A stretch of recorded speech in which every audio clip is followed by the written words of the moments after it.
கடைசியில் பார்த்தா சுற்றி தீர்த்தமா சுருளி பால்ஸ் தான் வந்திருக்கோம். நல்லா இருக்கும், தண்ணி வருதுன்னு சொன்னாங்க. ஆட்டையை போட்டு வந்த கோழியை போய் எங்க அண்ணனுக்கு அரவணை பார்க்கணும்னு சொல்லிட்டாங்க. பார்த்தீங்கன்னா கிட்டத்தில் போயிட்டோம். போன பிறகு சொல்ல வேண்டியதை வெயிட் பண்ணிட்டு இருக்கோம்.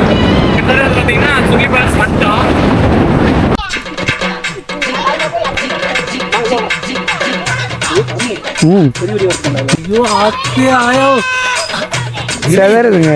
என்னடா அது? இதுக்கு பெயர் வந்து என்னன்னா, எல்லாருக்குமே தெரியும், கமாண்ட் யாரும் கடாவாதீங்க, திராட்சை. செருப்பை கழட்டி போட்டு வந்து பழகுன விவசாய நிலத்துக்குள்ள வந்தா நீ கேட்ட ஒவ்வொரு கேள்வி என்ன செருப்பால் அடிச்ச மாதிரி இருக்குடா. பரணி, நம்ம திராட்சை தோட்டத்துக்குள்ள இன்னைக்கு எவ்வளோ என்ஜாய் பண்ண போறோம்னா, நான் வந்து மேல கம்ப விட்டுருவாங்க, பிடிங்கிறீங்க தின்றாத. என்னடா சொல்லிட்டு இருக்க மாதிரி தின்றுட்டு இருக்க?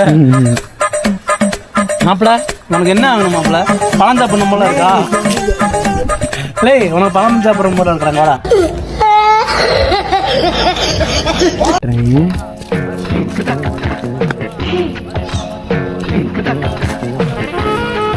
திருட்டு வேலை பார்த்தீங்களா காய்ஸ்? நம்ம இப்போ எங்கே இருக்கோம் தெரியுமா? தேனி மாவட்டம் கும்பம் சுருளிப்பட்டியில் தான் இருக்கோம். திராட்சை வந்து பார்த்தீங்கன்னா கிலோ கணக்கில் கொடுத்துட்ருக்காங்க.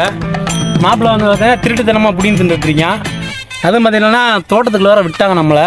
நம்ம சும்மா இருப்போம்மா, சும்மா வாய் கட்டுறதெல்லாம் அப்படியே பிடிச்சி தின்னுக்கிட்டே கிடக்கும்.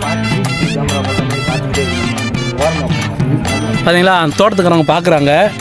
இந்த திருட்டு போய் அங்கேயே பார்க்குறேன், பிடிங்கி தின்ன கூட மாட்டேறேன்.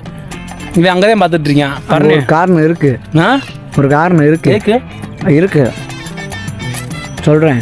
ஒரு கருப்பு கலர் பழமாக பிடிங்கி தின்றியா? வேற ஏதாவது போடா, நல்ல பழமா போங்கடா. அவங்க வாட்டுக்கு நம்ம பேக்கை பார்த்துட்டு பேக்கில் அங்கிட்டு அள்ளி போட்டு வரணும்னு நம்ம அந்த அளவுக்கு